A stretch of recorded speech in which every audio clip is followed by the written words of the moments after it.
अस्सलामुअलैकुम। अब तक की अहम खबरों के साथ मैं हूं शहजाद खान और मैं हूं आसफा जहरा। शामिल करेंगे अब तक हेडलाइंस। खैबर पख्तूनख्वा बल्दियाती इंतखाबात का नतीजा पीटीआई की नाकिस कारकर्दगी है। इनके मेंबरान असेंबली भी साथ खड़े होने को तैयार नहीं। वक्त आ रहा है कि तहरीक इंसाफ का टिकट लेने वाला भी कोई नहीं होगा। नायब सदर मुस्लिम लीग नून मरियम नवाज की मीडिया से गुफ्तगू का थोड़ी सी भी इज्जत वाला शख्स हो तो अल्लाह हाफिज कहकर चला जाए। इमरान खान के पास अब भी वक्त है, जान छोड़ कर जाएं।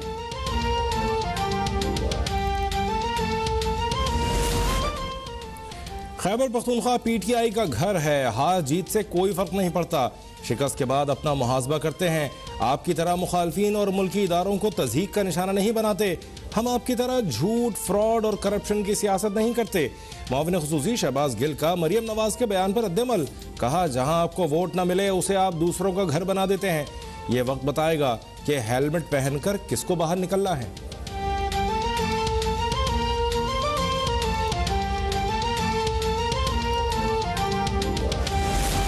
पीटीआई ने खैबर पख्तूनख्वा बल्दियाती इंतखाबात के पहले मरहले में गलतियों की कीमत चुकाई।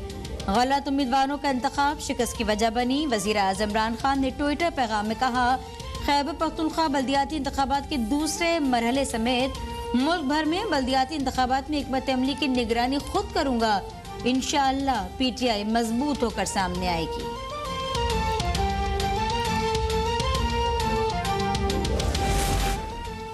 जेयूआई की कामयाबी अपोजिशन की कामयाबी है। पीडीएम पंजाब के बल्दियाती इंतखाबात में भी पीटीआई का जनाजा निकालेगी। तर्जुमान जेयूआई फे हाफिज हमदुल्ला का बयान, कहा केपीके में जमीयत उलमा इस्लाम की कामयाबी से पीडीएम मजबूत हुई है।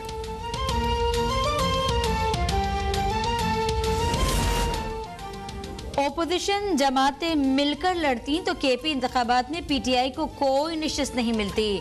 बिलावल ने दुरुस्त कहा था कि पीटीआई का जन्म पेशावर में हुआ और वहीं दफन हो जाएगी। जिस चीज का इमरान खान ने नोटिस लिया उसका हमेशा बेड़ा गर्क ही हुआ। वजीर इत्तला सिंध सईद गनी की मीडिया से गुफ्तगू, कहने लगे जो काम 2018 में हुआ वो बार बार नहीं हो सकता क्योंकि इदारों को भी अपने वकार का ख्याल रखना होता है।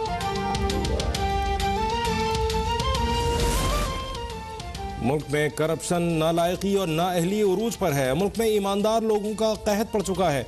हुकूमत के वज़रा के बयानात एक दूसरे से नहीं मिलते। मुस्लिम लीग के रहनुमा शाहिद खाकान अब्बासी कहते हैं, धांधली के बावजूद आवाम ने पीटीआई को मुस्तरद कर दिया। अब पीटीआई वालों के लिए इलेक्शन चोरी करना मुश्किल हो गया। चेयरमैन नायब बताएं कितने सियासतदानों को सजा हुई और कितनों से रिकवरी हुई।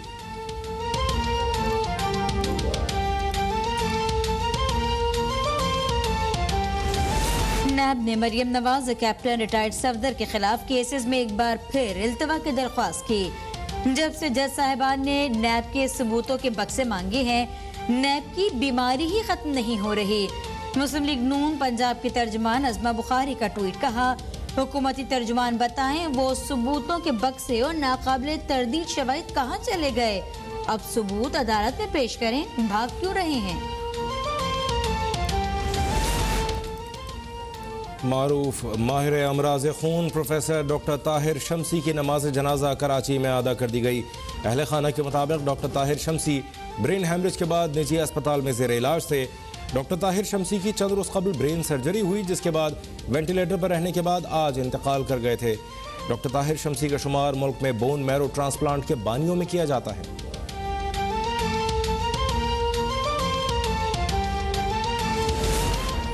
पाकिस्तान ने गैर मुल्की कर्जों की अदायगी 12.27 बिलियन डॉलर, आइंदा माली साल में तकरीबन 12.5 बिलियन डॉलर, मजमूई तौर पर पीटीआई की 5 साल हुकूमत में कर्जों की कुल अदायगी तकरीबन 55 बिलियन डॉलर हो गई।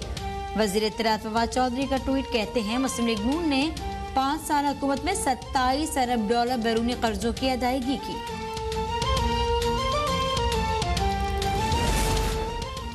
सिख बरादरी भारत के नारवा और इंसानियत सोच सलूक के आगे डट कर खड़ी हो गई। बरतानिया में खालिस्तान रेफरेंडम के लिए वोटिंग मुकम्मल। फ्रांस, जर्मनी और इटली समेत कई यूरोपीय ममालिक से हज़ारों सिखों ने रेफरेंडम में हिस्सा लिया। नताइज का ऐलान पंजाब रेफरेंडम कमीशन वोटिंग के तमाम मराहिल मुकम्मल होने पर करेगा।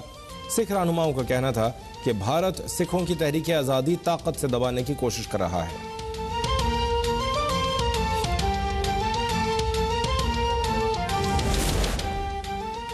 मुल्क भर में कोरोना से मजीद 4 अफराद जाँ बहक, 270 नए मरीजों का इजाफा। गुज़िश्ता रोज मस्बत केसेस की शरह 0.6% रही। आइंदा 24 घंटों के दौरान मुल्क के मुख्तलिफ इलाकों में हल्की बारिश का इम्कान। बारिश के बायस पंजाब के मैदानी इलाकों में स्मोक की शिद्दत में कमी की तवक्को। महकमा मौसमियात के मुताबिक पंजाब में दर्जा हरारत गिरने से कई शहरों में सुबह के वक्त धुंध छाई रही। मोटरवे कई मकामात से बंद की गई, जिसे धुंध खत्म होने पर खोल दिया गया।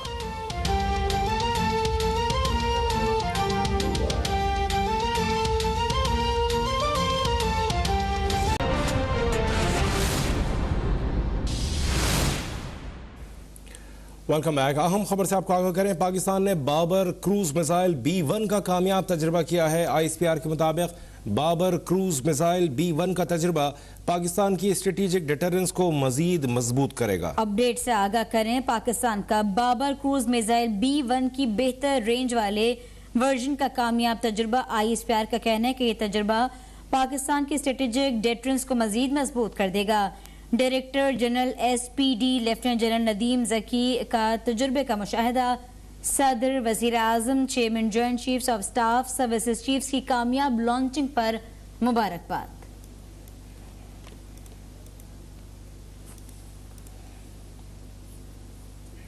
और आगे बढ़ते हुए एक और अहम खबर से आपको आगाह कर दें। आपको बताएं कि commander royal Bahrain naval force rear admiral Mohammed Yusuf Al Asim की नेवल हेडक्वार्टर इस्लामाबाद आमद हुई है।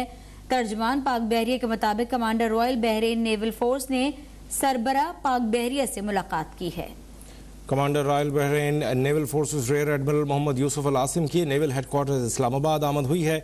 तर्जुमान पाक बहरिया के मुताबिक commander royal Bahrain naval forces ने सरबरा पाक बहरिया से मुलाकात की। मुलाकात के दौरान बाहमी दिलचस्पी के उमूर और दो तरफा बहरी ताउन के मजीद फ़रोग़ पर तबादला ख्याल पेश किया गया। मौजूद मेहमान को रिवायती अंदाज में गार्ड ऑफ ऑनर पेश किया गया। Commander royal Bahrain naval forces की सरबरा पाक बहरिया से मुलाकात हुई। इस दौरान बाहमी दिलचस्पी के उमूर और दो तरफा बहरी ताउन के मजीद फ़रोग़ पर तबादला ख्याल हुआ। तर्जुमान पाक बहरिया के मुताबिक मोअज़्ज़िज़ मेहमान ने खित्ते में पाक बहरिया की काविशों को सराहा।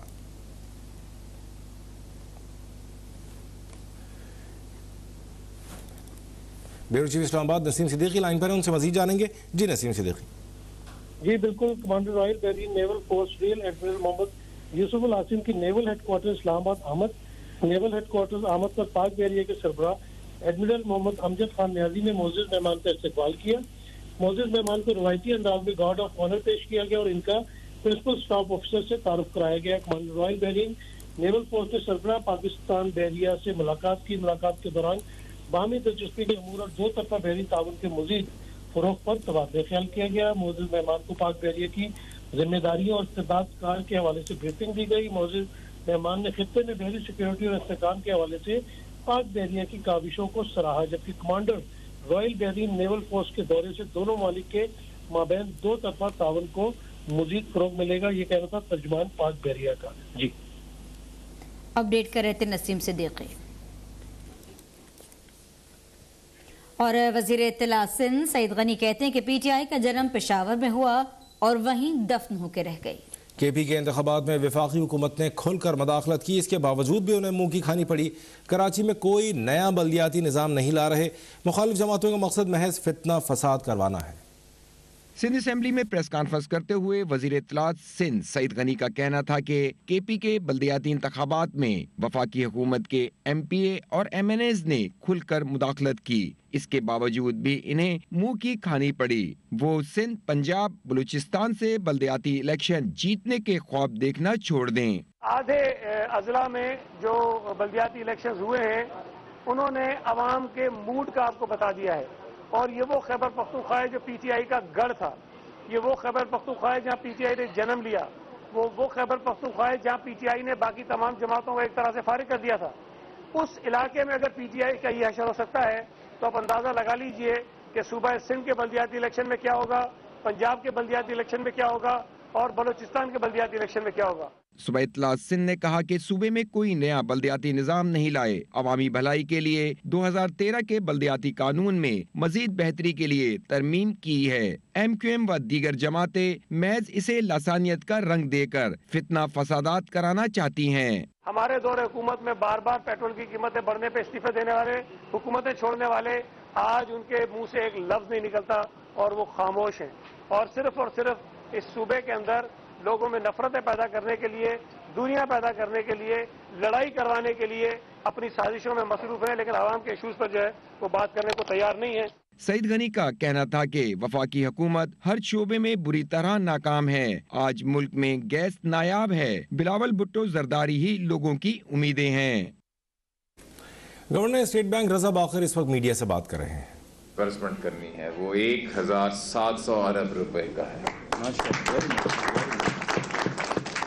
और इस टारगेट को हम मॉनिटर करते हैं। कल हमने एक और भी फैसला ये किया कि इसकी क्वार्टरली मॉनिटरिंग अब हम शुरू करेंगे। अभी तो साल में एक दफ़ा होती थी और इस एफर्ट को हमारी डिप्टी गवर्नर सीमा कामिल साहिबा लीड करेंगी और हर 3 महीने के बाद इसी किस्म की एक छोटी मीटिंग होगी जिसमें हम रिव्यू करेंगे कि एग्रीकल्चरल सेक्टर में और ख़ासकर छोटे और मीडियम साइज़ फार्मर्स को किस तरह क्रेडिट जो है वो डिस्पर्स हो रहा है और ख़ासकर वो इलाके जहाँ पे क्रेडिट कम जा रहा है।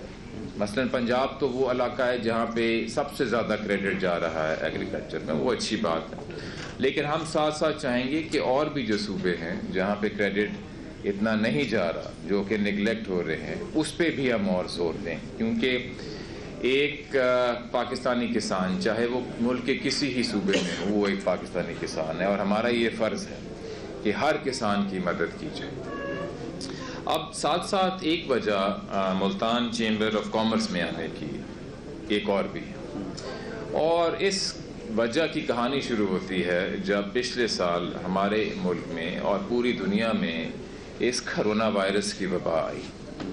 अब वो वक्त हमें याद नहीं रहता, लेकिन अगर मैं आपको फरवरी और मार्च 2020 में आपको कहूं कि ज़रा सोचें उस वक़्त हालात कैसे थे, तो आपको याद आएगा कि उस वक़्त इस मुल्क में एक ऐसी फेयर था, एक ऐसा डर था कि पता नहीं क्या होएगा आगे, क्योंकि सारी दुनिया में ग्लोबल लॉकडाउन हो गया।